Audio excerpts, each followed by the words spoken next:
Good afternoon friend, তোমরা সবাই কেমন আছো? আশা করি তোমরা সবাই খুব ভালো আছো আর আমিও ভালো আছি। তো আজকে শুক্রবার, আজ শুক্রবারের দুপুর, এখন বেজে গেছে দুপুর 2টো। তো আমার রান্না বান্না কমপ্লিট, আমার বাসন মাজা হয়ে গেছে, ঘর দোর পোছা হয়ে গেছে, প্লাস গ্যাসটাও পোছা হয়ে গেছে।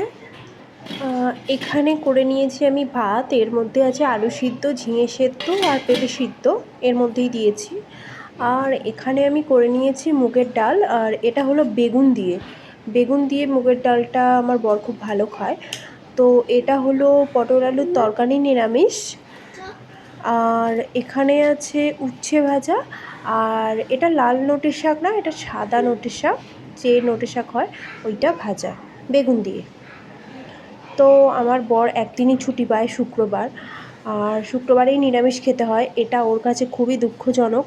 সেই জন্য ও বলে একটু বেশি বেশি পদ দিয়ে রান্না খাবো। তো ও এখনও আসেনি, সেই জন্য ওর জন্য খাবার বেড়ে রেখেছি ঝিঙে ভাতে, এটা হচ্ছে পেঁপে ভাতে, আর ওখানে বাটিতে তরকারি, ডাল আর ভাজা যা করেছি দিয়েছি। চলো ভিডিওটা এখানেই এন্ড করলাম, তোমরা সবাই ভালো থেকো।